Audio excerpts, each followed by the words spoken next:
Servimos a um Deus, diz a palavra de Deus, que nosso Deus é Espírito. Diz a palavra de Deus que Ele é todo poderoso. Diz a palavra de Deus que Deus é aquele que traz à existência o quê? O que não existe. E às vezes somos tímidos em acreditar nisso. Pior, somos tímidos em viver isto. Às vezes estamos mais... E olha, infelizmente, a igreja hoje... A igreja, não é essa igreja, a igreja hoje está preocupada com o politicamente correto. Está preocupada em não magoar A, B ou C. E às vezes se omite de pregar o que a palavra fala. Não fomos chamados para agradar os homens, fomos chamados para pregar a palavra de Deus. E a palavra de Deus, ela prega contra o pecado. E eu tenho que pregar contra o pecado. Não, meu pastor, agora não se fala mais isso. Então eu vou deixar de pregar a palavra de jeito nenhum. Que a palavra de Deus manda eu pregar. O que Deus manda eu pregar, isso eu vou pregar.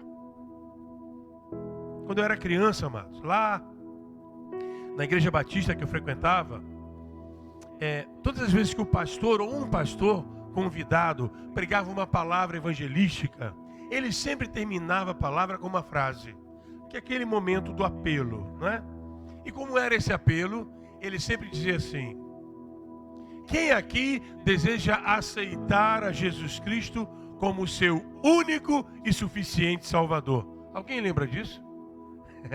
Tem alguns aí que são da mesma época que lembram dessa frase, né? Hein? Faz tempo, meu irmão. Pois é. Quilometragem está andando. Quem deseja aceitar a Jesus Cristo como seu único e suficiente Salvador? E aí eu fiquei essa semana, desde a semana passada, pensando nessa mensagem que eu tinha que trazer hoje. E eu fiquei refletindo e meditando nessas duas palavras: único e suficiente. Ser único, como a própria palavra diz, é ser apenas um. Ou seja, não há outro, não há outra opção. Não tem um plano B. Você já reparou que alguns vendedores usam dessa estratégia para alavancar suas vendas? Fazem a propaganda do seu produto, falam da sua qualidade, do que ele pode fazer, do material, da cor, enfim. E aí depois ele vem e fala assim, ou se é uma propaganda na internet, né? Vem escrito, né? Mas ele fala assim: olha, eu só tenho essa peça. Peça única. Qual o objetivo dele ao dizer isso? Ele tem o propósito de gerar na mente do público, alvo, na sua mente, na minha mente, ele tem o propósito de gerar um sentimento de urgência. Um pensamento do tipo: será que você já não pensou isso alguma vez? Eu não posso perder essa oportunidade, só tem essa peça. E aí você vai rapidinho, saca o seu cartão de crédito, que já está até aqui de dívida, e aumenta para comprar a única peça. E pode ter uma certeza, esse vendedor, ele tem umas 50 peças únicas no seu estoque. Pois é, a palavra único, ela nos traz o sentido de que algo que é único é especial, é mais valioso, é indispensável. Então vamos para o que interessa. Por isso, o tema desta mensagem que o Senhor colocou no meu coração é o seguinte. Coloca para mim, ô Daniel. É Jesus Cristo, único e suficiente. Vamos ler um texto da palavra de Deus, conhecido de todos, tenho certeza. O nosso conhecido e famoso João 3,16. Poderíamos até recitá-lo, né? Mas está lá. Porque Deus amou o mundo de tal maneira que deu seu Filho unigênito, para que todo aquele que nele crê não pereça, mas tenha vida eterna. Só um detalhe. Deus nos deu o seu Filho unigênito para que tenhamos vida eterna. Ou seja, não é essa aqui que importa, é a eterna, diante dele, no céu. Mas vamos para essa palavra que está ali bem no meio do texto, unigênito. Se desmembrarmos essa palavra, único, gênito, aquele que foi gerado, filho. Então poderíamos ler, Deus nos deu o seu Filho unigênito, Deus nos deu o seu único Filho. Deus não tinha outros filhos para enviar depois, caso a vinda de Jesus não saísse como ele esperava, né? Deus não tinha um plano B, na verdade, Deus não tem planos B. Seu único filho foi enviado. E por que Jesus foi enviado e apenas Jesus? Por um detalhe.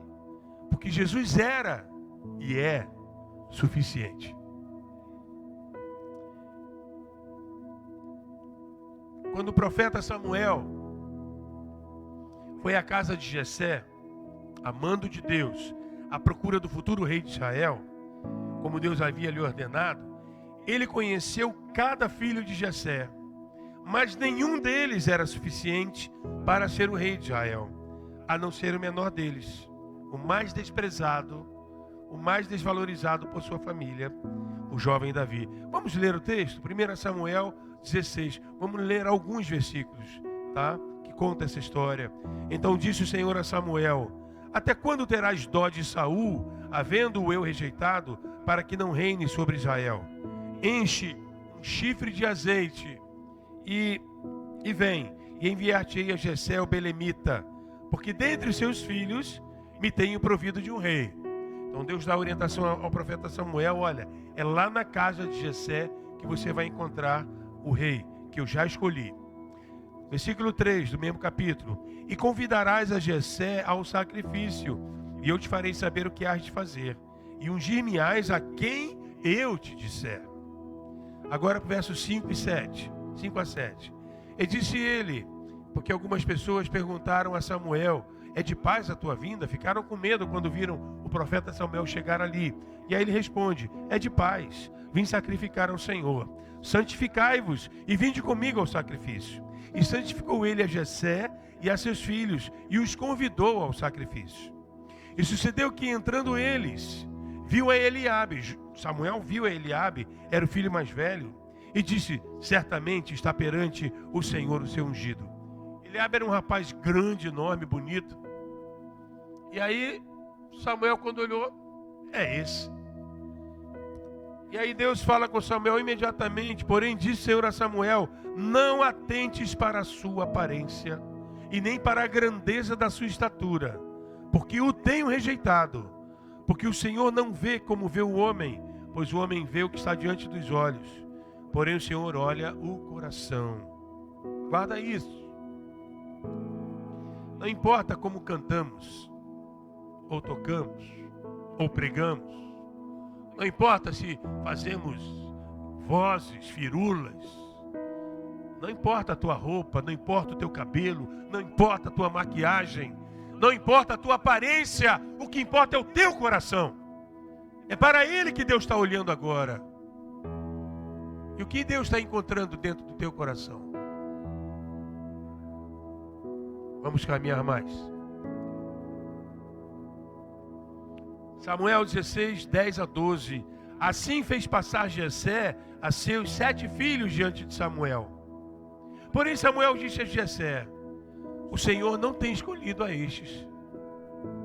Disse mais Samuel a Jessé: acabaram-se os moços? E disse Jessé, no caso: ainda falta o menor, que está apacentando as ovelhas. Disse, pois, Samuel a Jessé: manda chamá-lo, pois não nos assentaremos até que ele venha aqui. Então mandou chamá-lo e fê-lo entrar. Ele era ruivo e formoso de semblante e de boa aparência. Disse o Senhor: levanta-te e ungiu, porque é este mesmo. Era Davi. Jessé não tinha um único filho e que fosse suficiente. Ele tinha 8 filhos, mas só um era suficiente para ser rei de Israel. Então, por que podemos dizer que Jesus é único e suficiente. Agora vamos passear pela Bíblia. Alguns textos podem nos ajudar a compreender isso. Vamos lá para João capítulo 1, verso 29. E diz assim: no dia seguinte, João viu Jesus aproximando-se e disse: vejam, este é o Cordeiro de Deus, que tira o pecado do mundo. Interessante que João não disse: olha, este é um dos Cordeiros de Deus, que tira o pecado do mundo. Quando ele viu Jesus, o seu espírito se agitou dentro dele. E imediatamente ele reconheceu a Jesus como sendo o Cordeiro de Deus, o único. Não havia dúvida em seu coração. Ele é o Cordeiro que tira o pecado do mundo.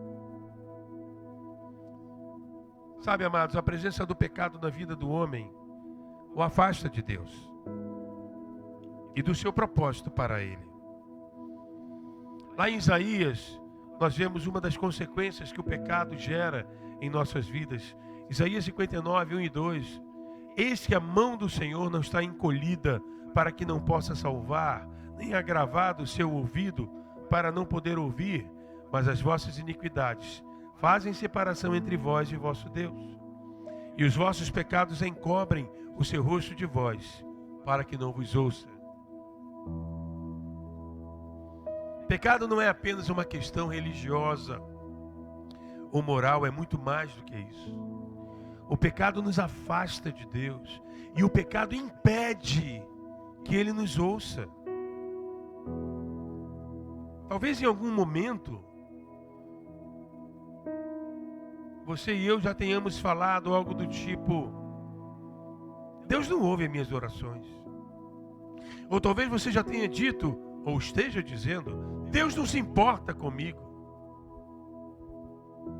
E alguns que vão mais adiante, vão mais longe, dizem: Deus está me punindo, Deus está me castigando. Pois é, mas será que não são ou não foram os nossos pecados nesses momentos que estavam impedindo Deus, conforme o texto bíblico fala, de nos ouvir? Será que o meu pecado não estava encobrindo o rosto de Deus para que Ele não me ouvisse? Está escrito ali, ó: nossos pecados encobrem o seu rosto para que não nos ouça. E aí Deus faz o quê? Deus envia o Cordeiro dele, que tira o pecado do mundo. Ele mandou a resposta. Ele mandou a resposta para você e para remover o pecado e restaurar o nosso acesso a Ele. Ele é o Cordeiro de Deus. Vamos a outro texto? João 14, 6. E Jesus respondendo disse: eu sou o caminho, a verdade e a vida, e ninguém vem ao Pai senão por mim. Você já parou para pensar por quantos caminhos você até agora... Nós temos pessoas das mais diversas idades aqui. Pessoas mais maduras, jovens, crianças. Mas já parou para pensar por quantos caminhos você já passou em sua vida até aqui? Quantas vezes você precisou fazer uma escolha, tomar uma decisão, e o que você fez? Você escolheu um caminho. E você, e eu também, né? A gente escolhe o caminho pensando assim: esse é o melhor caminho. Eu vou fazer isso. Ainda que mais lá na frente você chegue à conclusão: não era o melhor caminho. Mas você já escolheu, você já atravessou aquela porta e já colheu os frutos que essa escolha produziu na sua vida. Pois é, Jesus não é um caminho. Jesus é o caminho. Lembra dessa frase? Tenho certeza que vocês lembram. Todos os caminhos levam a Deus. Quem já ouviu isso? Isso é mentira. Isso é uma mentira do diabo. Não são todos os caminhos que levam a Deus. Ninguém vem ao Pai a não ser por mim. Jesus é o caminho. Você quer respostas? Jesus é a resposta. Você quer cura? Jesus é a cura. Você quer restauração? Jesus é a restauração. Ele é único e suficiente para mudar, restaurar, transformar, curar a sua vida e a minha.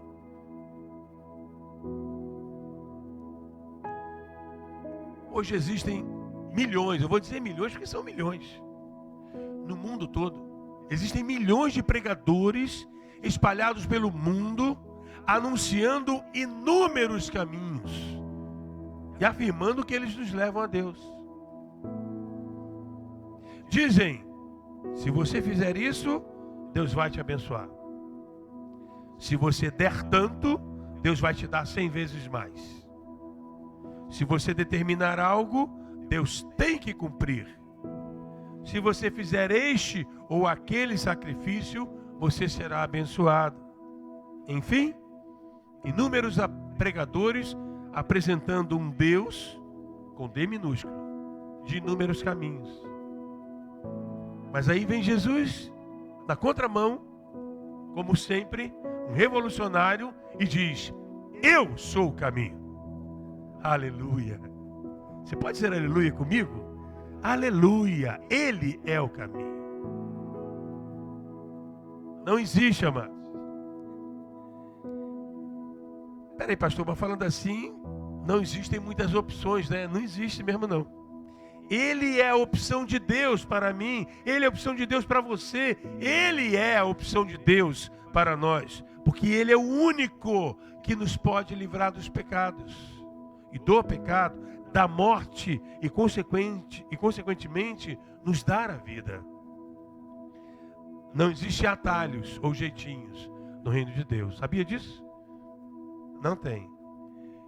Eu criei uma palavra aqui. Não existem despachantes espirituais. O Fernando sabe que é isso, né? Quem trabalha com táxi sabe que muitas vezes precisa de despachante para fazer aquilo que não deveria precisar, mas precisa e tem que pagar para que as coisas aconteçam, para que o carro seja regularizado, para que os documentos estejam em ordem.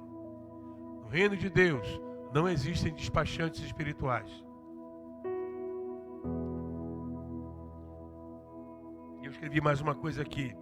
Não existem despachantes espirituais que consigam com Deus o que tanto necessitamos de um modo mais fácil. Não existe um modo mais fácil, só existe um modo. Qual é? Jesus. Só existe esse modo. Mateus 11:12. Olha o que diz Mateus 11:12.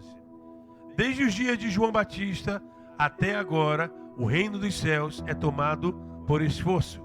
E somente os que se esforçam se apoderam dele. É isso aí. Tem sido pregado o evangelho de graça barata. Tem sido pregado o evangelho aonde o centro é o homem e não Jesus. Tem sido pregado o evangelho aonde o que prevalece é a vontade do homem. E parece que Deus está ali subserviente. Deus está ali pronto a atender o homem, como, né? Um bonequinho de presépio fica balançando. Sim, sim, meu Senhor.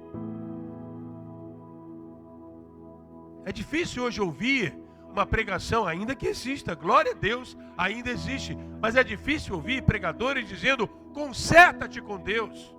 Deus requer da tua vida santidade. Deus quer usar a tua vida, mas não dá para usar se você não abandonar o pecado. Pastor, não vou pregar isso. Metade da igreja vai embora. Como é que ficam os dízimos? Eu sei da história de um pastor, amado,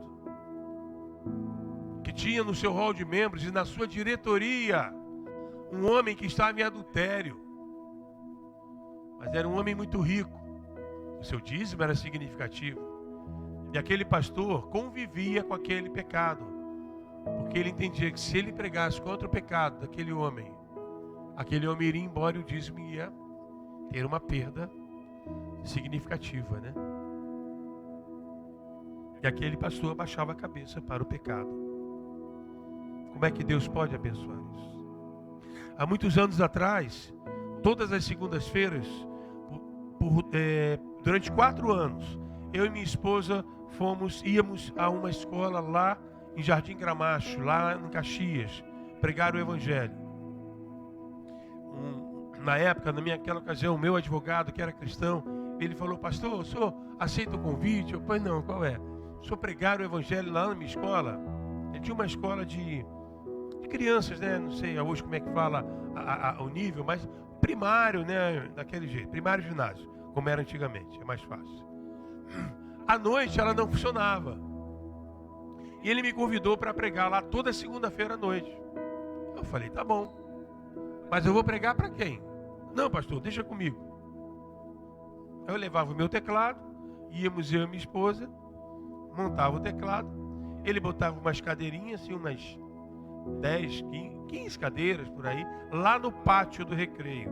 A escola, a entrada era aqui, uma rua, tinha uma pracinha aqui, bonita, tinha sido reformada pela prefeitura, e tinha um corredor grande, comprido, 2 vezes talvez esse tamanho aqui. Lá atrás era o tal pátio. Ele tinha uma caixa de som desse tamanho, 2, aliás. Ele botava uma caixa de som, se eu estava aqui, ela estava ali, virada para lá. Para lá, tinham ruas lá em cima. A outra caixa de som, ele botava na porta da escola, virada para fora. Eu falava, ô meu irmão, não vai dar problema não? Pastor, só prega. E tá bom. E meu irmão, o som ia a 4 quarteirões de distância. Eu ministrava o louvor, depois eu pregava aquilo que Deus mandava pregar. E certa vez, ele era advogado, ele trabalhava com um juiz. E certa vez esse juiz estava na escola, lá na sala dele, lá na sala da diretoria, que era na entrada da escola, no final do corredor. E eu estava pregando a mensagem da palavra que Deus mandou pregar. E aí esse juiz vira para ele lá na escola, esse ele me contou depois, ele lá na sala, o juiz vira para ele e fala assim, o nome desse advogado era Deco, era o sobrenome, Deco. Falava, ô Deco, me admiro você. E ele, o que foi, excelência?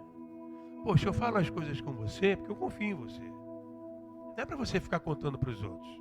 Ué, excelência, mas o que houve? Eu estou ouvindo aqui o pastor falar da minha vida lá. Ele está contando a minha vida lá. Você falou o que para ele? Eu não falei nada.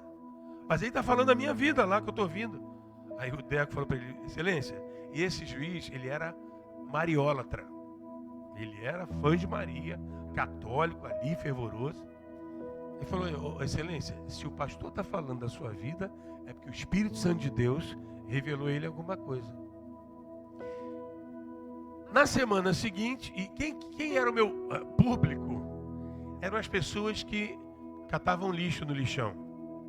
Eu tinha 5, 6 pessoas, gente humilde, morava em comunidade, vestida humildemente. Na semana seguinte, quem estava lá no meio desse povo? De terno, o juiz. Eu não me abalei, fiz o culto normalmente, louvamos, adoramos, eu preguei a palavra. E no final, naquela noite, Deus me deu uma direção, olha, ora pelos impossíveis. Amém. Eu falei, gente, o Senhor está me dando uma direção de orar pelos impossíveis. Você tem algum impossível? Então vem aqui na frente para a gente orar junto. E todos eles vieram, inclusive o juiz. Ele veio à frente. Eu orei, Senhor, traz o impossível ao possível, opera, e amém, orei. 2 semanas depois, quem está na primeira fileira? O juiz, com o meu advogado.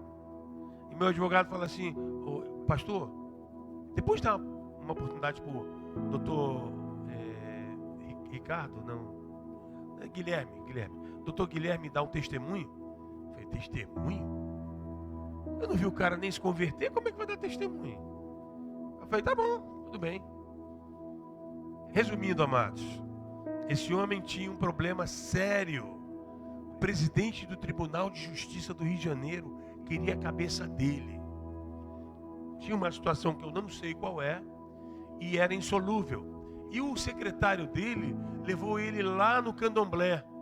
Falou, excelência, vamos comigo que a gente vai resolver isso. Ele foi lá no centro com o secretário, a situação piorou.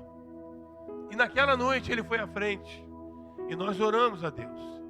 E naquelas 2 semanas seguintes, ele virou para mim, ele virou para nós, estávamos ali, olha, eu estava aqui e quando o pastor Beto falou de orar pelo impossível, eu tinha uma causa impossível na minha vida, praticamente insolúvel. Que eu vi aqui e ele orou. E ele falava assim: olha, eu não sei como, mas uma desembargadora comprou a minha briga e o problema foi resolvido. E aquele homem se converteu, se tornou um crente em Jesus, fiel. Amém. Mas aquele homem, ele tinha uma amante há 17 anos. Uma amante que era de uma igreja evangélica. E um dia eu estou pregando, estávamos lá, eu e Vânia pregando, tinha mais gente, apareceram pessoas. Às vezes acontecia isso. Teve um dia que tinha 30 pessoas lá. Eu falei: ué, de onde apareceu esse povo? E aí eu, uma vez depois que acabou, perguntei a um senhor: desculpa perguntar, mas como é que o senhor soube da reunião? Não, eu moro a 4 quarteirões aqui, toda segunda eu escuto o culto. Eu falei: ah. Aí naquele dia resolveu vir e vieram um monte de pessoas. Pois bem, um dia eu estava pregando e tem uma moça aqui chorando. E eu estou aqui dentro, fala a Deus, não sei quem é e tal. E no final fiz um apelo, ela veio à frente, eu orei com ela, nós oramos com ela, amém. Era a amante do juiz. Eu não sei como ela foi lá, ele deve ter convidado. E Deus falou ao coração dela. E eu preguei contra o quê? Preguei contra o pecado. Sem saber quem ela era. E aquele relacionamento pecaminoso acabou. O casamento dele foi restaurado. E Deus fez a obra na vida daquele homem. Se tornou membro da igreja presbiteriana. Fizemos um programa de rádio lá em Valença. Toda sexta-feira eu ia para Valença fazer esse programa de rádio com ele. Então a gente não pode pregar outra coisa que não seja a palavra de Deus. E é esse Jesus que é único e suficiente para transformar a vida do ser humano. O texto que eu li fala de esforço. Amado, não tem jeitinho. Você gostaria que eu te desse uma receitazinha rápida? Não, é por esforço. É realmente entrando na sala do trono e se dobrando, e orando, e clamando, e jejuando, e obedecendo. E crendo que Deus está acima de tudo e de todos. E Ele tem o controle. E só Ele tem esse controle.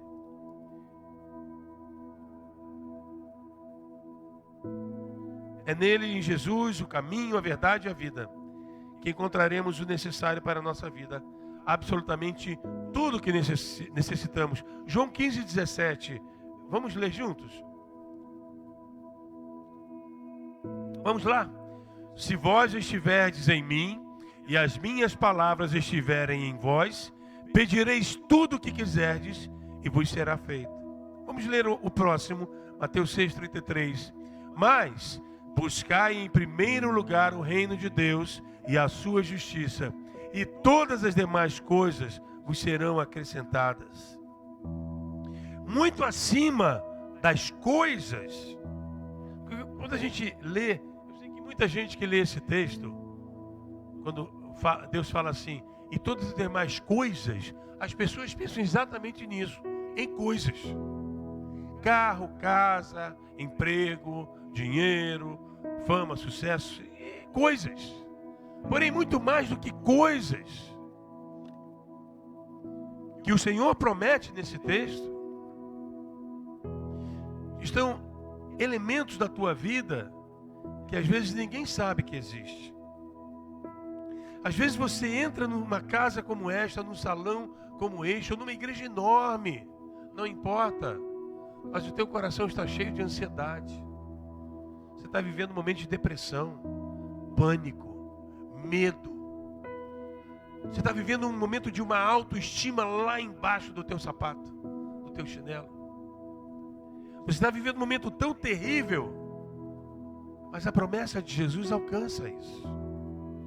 E Ele fala, se a minha palavra estiver em você, e se você estiver em mim, o que você pedir vai acontecer. Ele fala, olha, se você colocar em primeiro lugar o reino de Deus e a sua justiça, sua palavra, todas as outras coisas eu acrescento. O que você precisa? O que falta na tua vida nesse momento? Agora, enquanto eu falo contigo. O que está tirando a paz do teu coração? O que está roubando o teu sono? O que está impedindo você de se alegrar? Em que áreas você tem estado frustrado? Todas as coisas eu acrescento, diz o Senhor Jesus. Mas, se o meu reino estiver em primeiro lugar na tua vida, se a minha palavra for o teu livro de cabeceira, mas não para ficar fechado não, para ler e viver, para ser um ouvinte operoso da palavra, como diz lá em Tiago. É isso que Deus quer. Deus quer resgatar a igreja viva, a igreja verdadeira, a noiva incontaminada. Incontaminada de quê? Do que está acontecendo. Perdoe-me a palavra dura que eu vou dar agora, mas nem eu e nem você somos o centro do Evangelho. O centro do Evangelho é Jesus Cristo. E quando você e eu escolhemos colocá-lo no alto e sublime trono do nosso coração, queridos, todas as demais coisas são acrescentadas. Não se corre atrás de bênção. Bênção é consequência de fidelidade e obediência e fé. Ela vem, ela cai sobre você. Deuteronômio 28 fala isso, não está aí não. Mas ele diz, olha, se você atentamente seguir as coisas que estão escritas aqui, virão sobre ti e te alcançarão todas essas bênçãos. E tem lá 14 versículos de bênção. É consequência. Ele é o caminho. Para quê, pastor? Olha, ele é o caminho para a cura da depressão. Ele é o caminho para a cura da ansiedade. Ele é o caminho para a cura do corpo. Ele é o caminho para a cura do medo, da autoestima baixa, da insegurança, da frustração, da decepção. Ele é o caminho. E o único e suficiente. Aleluia. Que milagre você precisa? Que milagre você deseja que Deus realize em sua vida hoje? Lembra-se do refrão da música que nós cantamos? Grandes coisas estão por vir. Grandes coisas vão acontecer nesse lugar. Mas eu quero profetizar isso na tua vida. Eu quero profetizar que hoje grandes coisas vão acontecer na sua vida. Por quê? Porque Ele é o caminho. Jesus é o caminho. Vamos para o próximo texto. João 1:1. Todos conhecem. No princípio era o Verbo, e o Verbo estava com Deus, e o Verbo era Deus. Quem era o Verbo? Jesus. Você sabe que muitos crentes ainda têm dúvida hoje quanto à divindade de Jesus? Muitos pensam que ele era apenas um homem. E era. Com certeza ele era homem. Mas ele também era Deus. Jesus é o Verbo, a palavra de poder. A palavra que não volta vazia, a palavra que não cai por terra, a palavra que não saiu da boca de um mentiroso, a palavra que sempre se cumpre. Este é Jesus. Você não pode esperar nunca. Se você tem uma aliança com Cristo, se você tem Ele como Senhor da tua vida, você não pode esperar nunca dEle que Ele te decepcione, porque nunca Ele vai te decepcionar.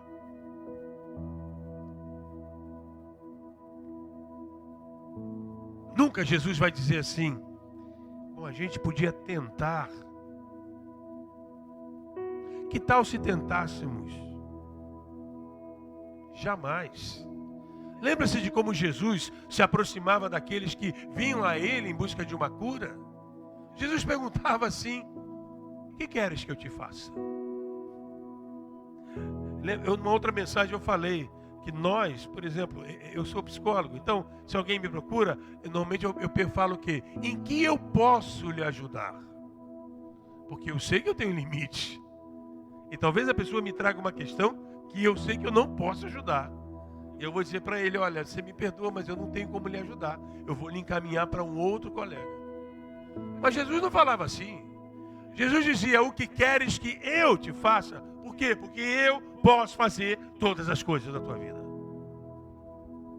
E hoje o Senhor está perguntando para você, O que queres que eu te faça?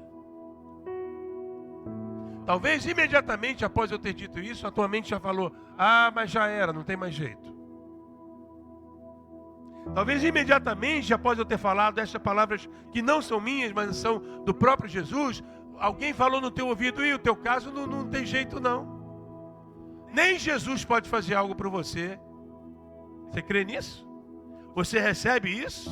Você vai deixar essa frase entrar e ficar e criar raiz em você? Amado, no princípio era o Verbo. Jesus estava no princípio de todas as coisas. E ele estava com Deus e ele era e é Deus. Lembra-se que Deus falou assim: façamos o homem a nossa imagem e semelhança. Façamos quem? Deus, o Espírito e Jesus, a Trindade.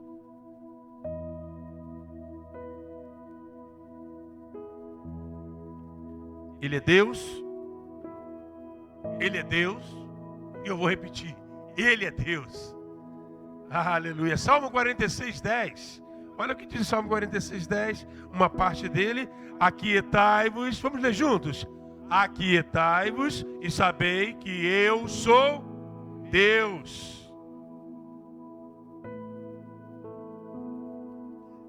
Esse primeiro verbo, eu acho ele tão tremendo e tão necessário.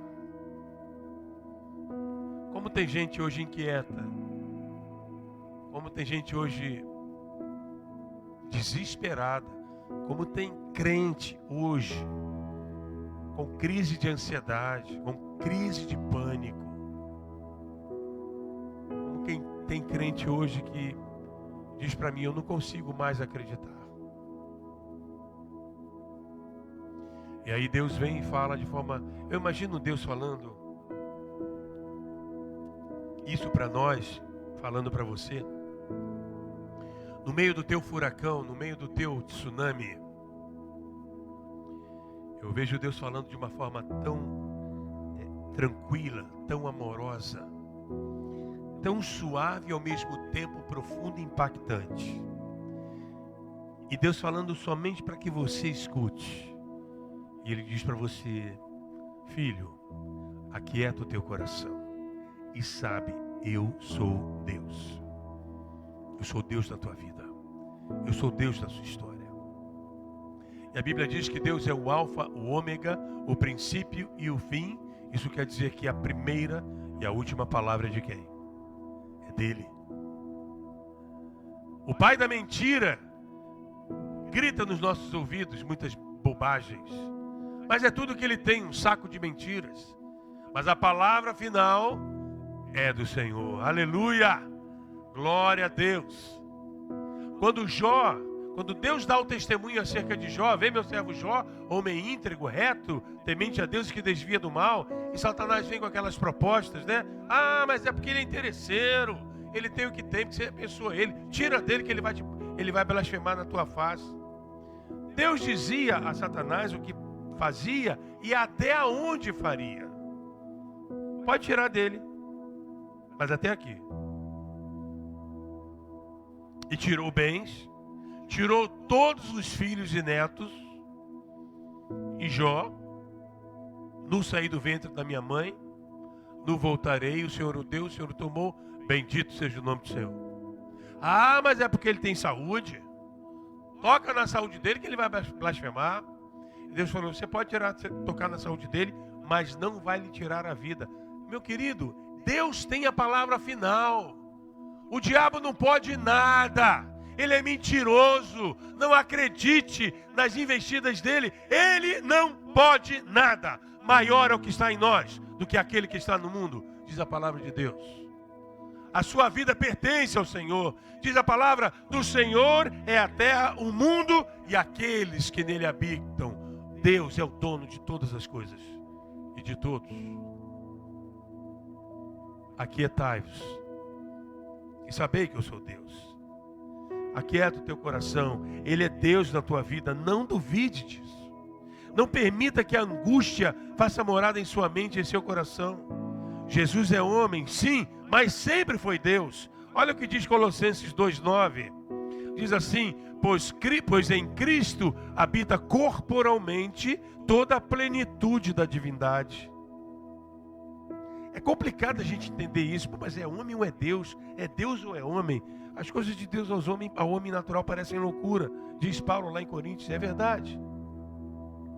Mas quando eu digo que Jesus é o único e suficiente, é porque não existe absolutamente nada que Ele não possa fazer para transformar a nossa história. Talvez em sua mente não haja mais nada a fazer. Talvez diante da realidade que hoje você possa estar vivendo, eu não sei. A gente conhece a história de algumas pessoas, mas não de todas. Talvez a história que hoje você está vivendo, a sua mente já tenha definido uma sentença. E essa é a palavra. Não há mais nada a fazer. E a única opção, no momento, seja desistir de tudo, por fim a uma parte importante da sua vida, ou até mesmo, para alguns, por fim à própria vida. Então eu vou repetir algo importantíssimo para que você guarde bem o seu coração, imprima com fogo no teu espírito e creia, e não tenha nenhuma dúvida: Jesus é Deus. Jesus é Deus. Posso ouvir um amém? Glória a Deus. Creia que você não está sozinho. Ele está contigo. Ele se importa. O diabo grita no teu ouvido, na tua mente: Deus não se importa com você. Ele se importa sim. Se não se importasse, seu filho não teria morrido naquela cruz, esvaindo-se por completo todo o sangue do seu corpo, por amor a você e a mim. Seguindo, já estamos indo para quase final da mensagem. João 4:26. Então Jesus declarou: eu sou o Messias, eu que estou falando com você. Eu fui no dicionário para ver essa palavra, né? Aí lá diz o seguinte: segundo o judaísmo, o descendente humano do rei Davi, segundo o judaísmo, capaz de restaurar Israel e o reino de Davi. Segundo o cristianismo, Jesus Cristo. E de uma forma figurada, aquele que é muito esperado. Ou seja, Jesus é o cumprimento da promessa de Deus.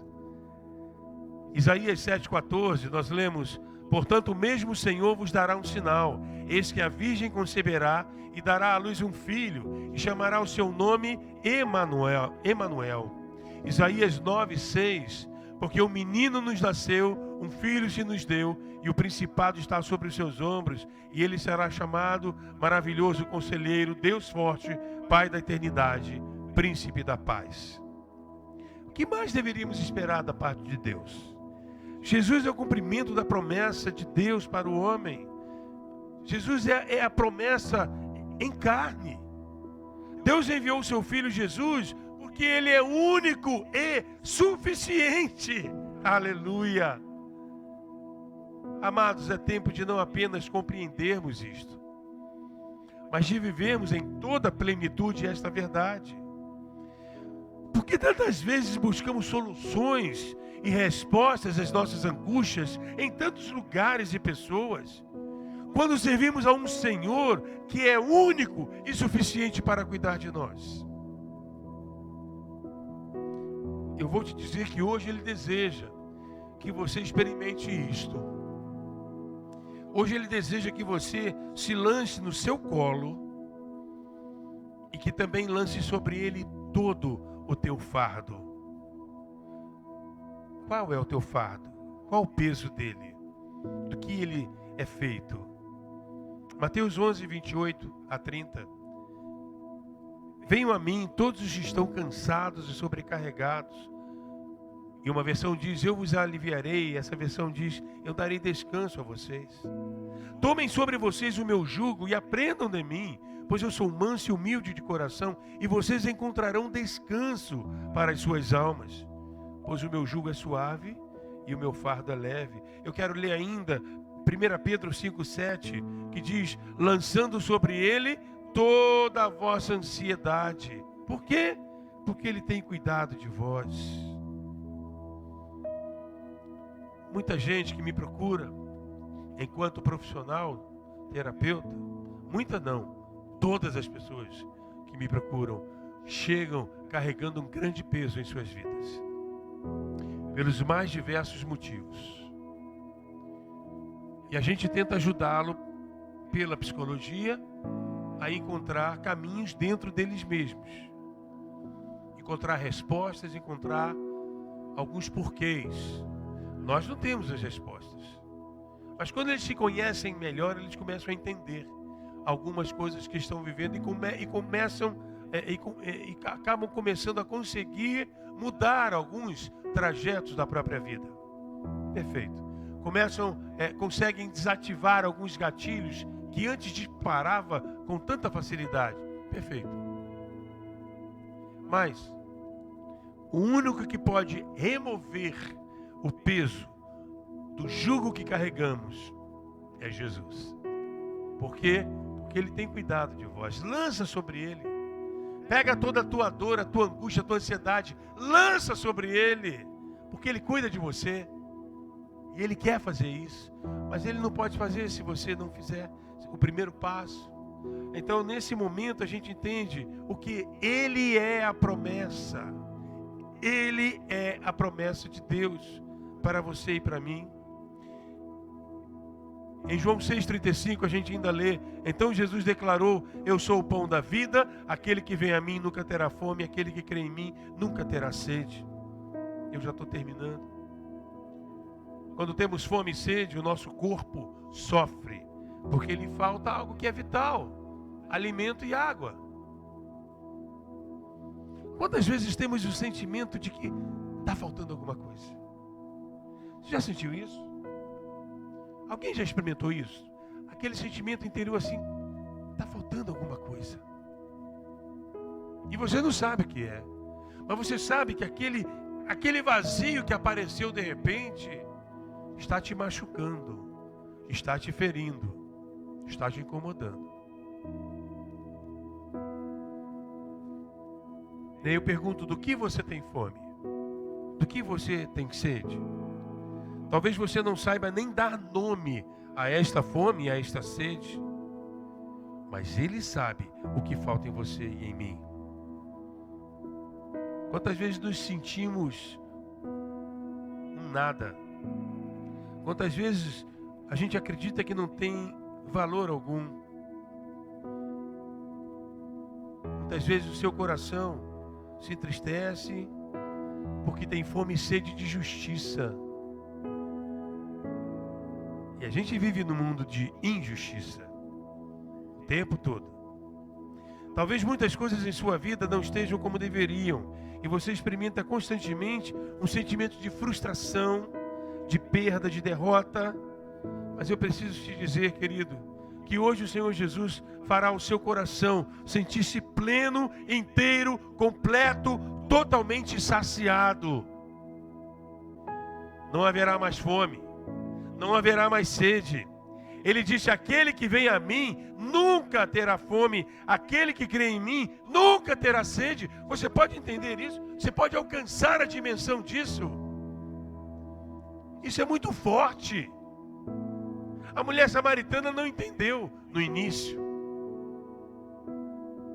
mas depois ela experimentou quem era Jesus e foi correndo contar para todos: achei aquele de quem a profecia falava. Como, pastor?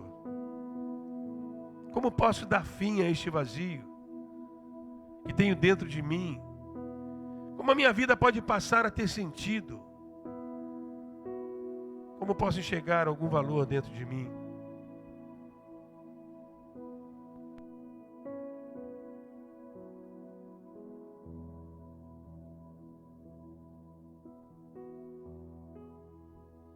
Eu quero compartilhar com você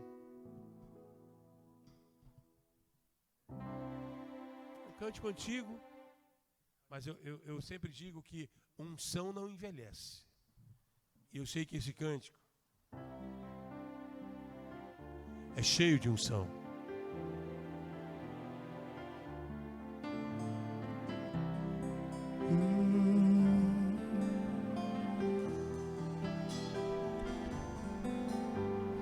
Quero que valorize o que você tem.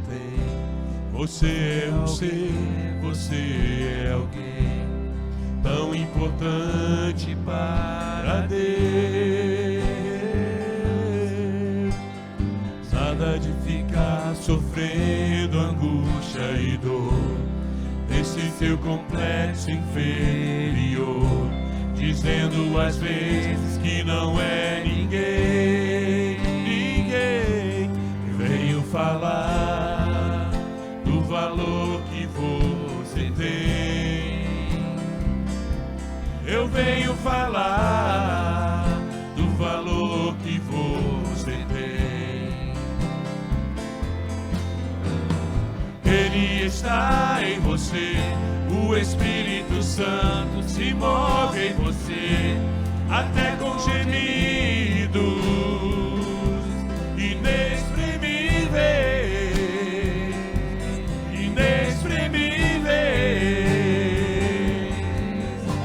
Daí você pode então perceber que pra Ele há algo importante em você. Por isso levante e cante, exalte ao Senhor. Você tem valor, o Espírito Santo se move em você. Você tem valor, o Espírito Santo se move em você. Fique de pé, amado. Quero que valorize o que você tem.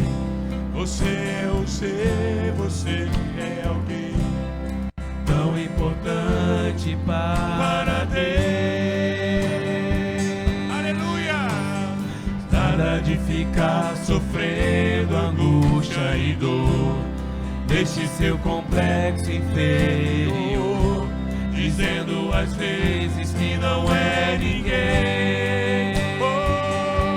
Eu venho falar do valor que Você tem valor. você tem. Ah, você tem valor. Eu venho falar do valor que você tem. Ele está em você, o Espírito Santo se move em você, até com gemidos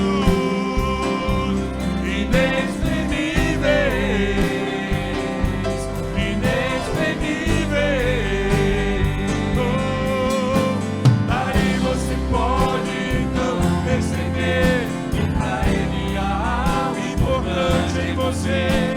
Por isso levante e cante, exalte ao Senhor. Você tem valor, o Espírito Santo se move em você. Você tem valor, o Espírito Santo se move em você.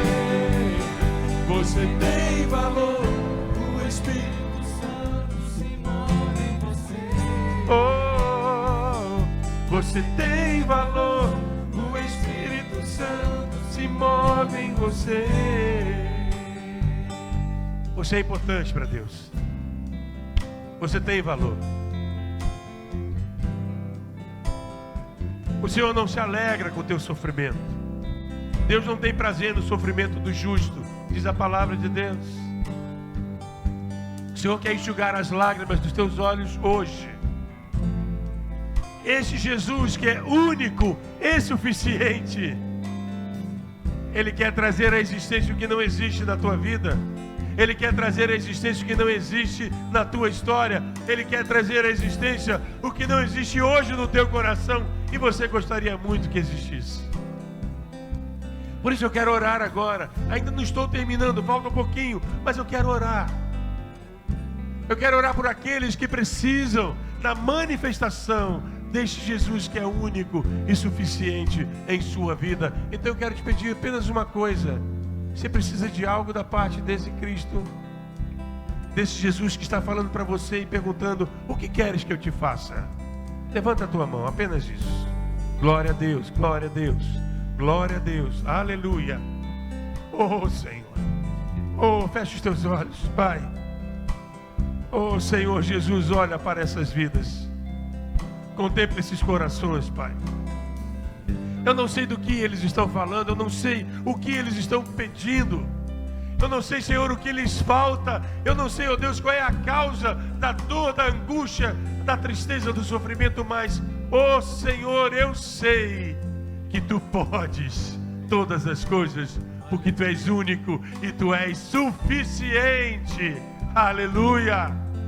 Jesus, toca neles, toca em cada um desses que levantou sua mão, porque se Tu tocas, eu posso profetizar. Hoje aqui aconteceu cura, hoje aqui aconteceu perdão, hoje aqui aconteceu restauração, hoje aqui aconteceu transformação de vidas. Hoje, mentiras do diabo foram removidas da sua história. Hoje, a partir de hoje, você é um novo homem, você é uma nova mulher. Hoje a glória de Deus se manifesta na tua vida. Aleluia, aleluia, aleluia. Receba, é de Deus, não é desse homem que fala, é o Espírito Santo de Deus que toca em você. Esse sentimento de desprezo, esse sentimento de que você não tem valor e de que ninguém te quer, é mentira. Hoje o Senhor resgata a tua dignidade. Hoje o Senhor resgata o teu alto valor, a tua autoestima. O Senhor está levantando ela e fazendo de você uma nova vida, uma nova pessoa. Por isso, em nome de Jesus, o meu Senhor, eu te abençoo, eu te abençoo, eu te abençoo. Aleluia, amém. Aí você pode então perceber, pra Ele há algo importante em você. Por isso levante e cante, exalte ao Senhor. Você tem valor, o Espírito Santo move em você. Você tem valor, o Espírito Santo se move em você. Você tem valor, o Espírito Santo se move em você. Você tem valor. Aleluia, glória a Deus.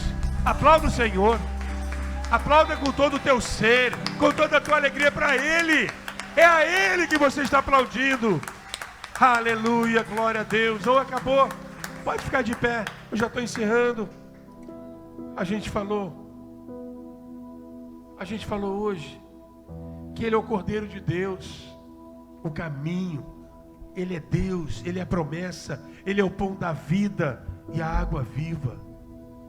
Mas Ele também Ele é o Filho de Deus, Ele é o Salvador do mundo, Ele é o Senhor, Ele é o cabeça da igreja, Ele é o único caminho para Deus, o único mediador entre Deus e os homens, a luz do mundo, a porta e o bom pastor. E muito mais do que isso, quem sou eu para esgotar quem é Jesus? Mas além de tudo isso, eu quero fechar agora com esta palavra. Além de tudo isso, Ele pode ser, como tantas vezes eu ouvi em minha infância, o teu único e suficiente Salvador e Senhor. Em João 10:10, a gente lê: o ladrão não vem senão a roubar, a matar e a destruir. Mas Jesus fala assim: eu vim para que tenham vida e vida em abundância.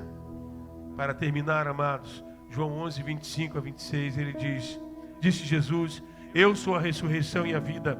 Aquele que crê em mim, ainda que morra, viverá. E quem vive e crê em mim, não morrerá eternamente. Você crê nisso? Você crê nisso? Você crê nisso, amado? Por mais que em sua vida hoje, em algumas áreas, estejam com cheiro de morte, lembre-se do que ele diz: aquele que crê em mim, ainda que esteja morto, viverá. E agora eu quero fazer uma outra oração nesse momento. A você que está aqui e a você que me vê pela internet. Você quer aceitar a Cristo como Senhor, como único e suficiente Salvador? Levanta a sua mão, se esse é o seu desejo. Você que está aqui. Deus abençoe, Deus abençoe. Mais alguém? Eu sei que você está na internet, eu não posso te ver, mas o Senhor está vendo o teu coração. Você quer entregar a tua vida a Jesus? Faça isso agora. Nós faremos essa última oração nesta noite, abençoando a tua vida por essa decisão tão importante. Porque a partir dela, o teu nome é escrito no livro da vida. Vamos orar. Pai amado, tu conheces, ó Deus, aqueles que aqui estão, aqueles que nos veem pela internet e aqueles que ainda virão a assistir esta palavra. Senhor, tu sabes, ó Pai, quantos estão nesse momento se rendendo aos teus pés e dizendo: Senhor Jesus, tu torna-se Senhor da minha vida, torna-te, ó Deus, aquele que vai guiar os meus passos, mas principalmente o meu Senhor e Salvador. Escreve meu nome no livro da vida. Ó Deus, abençoa estas vidas, abençoa todos que aqui estão, cada família aqui representada, abençoa os amados que nos veem pela internet. Ó Deus, visita seus corações. Eu sei que muitos estão talvez agora de joelhos falando contigo, Deus. Fala com eles, Pai. Ouve, Senhor, o seu clamor e traz, ó Deus, aquilo que eles tanto necessitam, vindo das tuas mãos. Louvado para tanto seja o teu santo nome. É a nossa oração, em nome de Jesus. Amém e amém. Deus abençoe, amado. Deus abençoe você que nos assiste pela internet e faça aquilo que o homem não pode fazer. E diga aquilo que as palavras humanas não podem falar.